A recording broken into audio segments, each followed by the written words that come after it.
விவசாயிகளை ஏக்கருக்கு மூட்டை மூட்டையா உரங்கள் தேவையில்ல. இந்த 250 கிராம் அளவு கொண்டது போதுமானது சொன்னா உங்களால நம்ப முடியுதா? அட ஆமாங்க, இந்த 250 கிராம் தயாரிப்புல 6 வகையான நுண்ணுயிர்கள் உங்களுக்கு 7 வகையான ஊட்டச்சத்தை எடுத்து கொடுக்கும். அது என்னென்ன நுண்ணுயிர்கள் உங்களுக்கு வீடியோல வந்து பார்க்கலாம். முதல்ல வந்து பாத்தீங்கன்னா அசட்டோபாக்டர் வளிமண்டலத்தில் இருக்கக்கூடிய தலைச்சத்தை வந்து கிரகித்து கொடுக்குது பயிர்களுக்கு.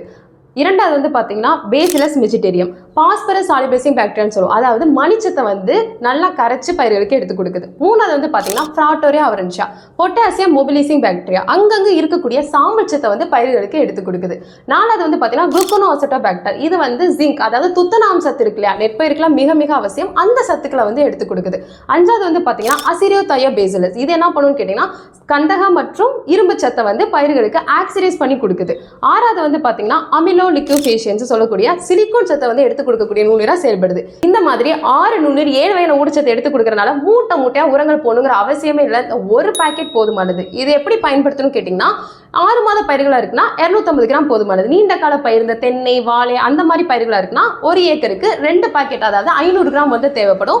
இதை வந்து தெளிப்பான் முறையிலே கொடுத்துக்கலாம், நீங்க வந்து வேறு சிகிச்சை கொடுத்துக்கலாம். தெளிப்பான் அப்படின்னா 1 ஏக்கருக்கு ஒரு 10 டேங்க் அடிக்கிறீங்கன்னா 10 லிட்டர் தண்ணியில 2 அல்லது 4 நாள் ஊற வச்சுட்டு டேங்குக்கு 1 லிட்டர் ஊற்றி ஸ்ப்ரே பண்ணுங்க. இதுவே வேர்ல கொடுக்குறீங்க அப்படின்னா சொட்டு நீர் போட்டிருக்கீங்கன்னா பிரச்சனை இல்லை, அது வழியா கொடுத்துக்கலாம். அப்படி இல்லைன்னா 2 அல்லது 4 நாள் ஊற வச்சுட்டு நீங்க என்ன பண்ணுங்க வேருக்கு ஊற்றி விட்டாலும் சரி, அது உங்க சவறு. இந்த மாதிரி கொடுத்துட்டீங்கன்னா இதுல இருக்கக்கூடிய இந்த 6 நுண்ணுயிர்களும் பயிருக்கு தேவையான சத்துக்களை எடுத்து கொடுக்கறதுனால மகசூல் நல்லா இருக்கும், காய் நல்லா பெருவட்டமா வர்றதுக்கு, பூ நல்லா பூத்தாலும் காய்கள் பூக்கள் எல்லாமே உதிராம இருக்கிறதுக்கு நல்லாவே வந்து ஹெல்ப் பண்ணும்.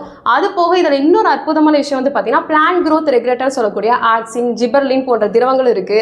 Indole acetic acid indole butyric acid போன்ற என்சைம்ஸ் நல்லா சுரக்கிறதுக்கு ஹெல்ப் பண்றதுனால உங்களுக்கு நல்லாவே ஈடு நல்லா வருவதற்கு ஹெல்ப் பண்ணும். அது மட்டும் இல்லாம growth நல்லாவே இருக்கும். ஸோ விவசாயிகளை மூட்டையா உரங்கள் தூக்கி கஷ்டப்படுறதை தவிர்த்துட்டு இந்த நுண்ணுயிர் கொண்ட தயாரிப்பை வாங்கி பயன்படுத்துங்க. இயற்கைக்கும் சரி உங்களுக்கும் சரி நல்லது. எனவே அனைத்து விவசாயிகளும் பயன்படுத்துமாறு தாழ்வுடன் கேட்டுக்கொள்கிறேன். நன்றி.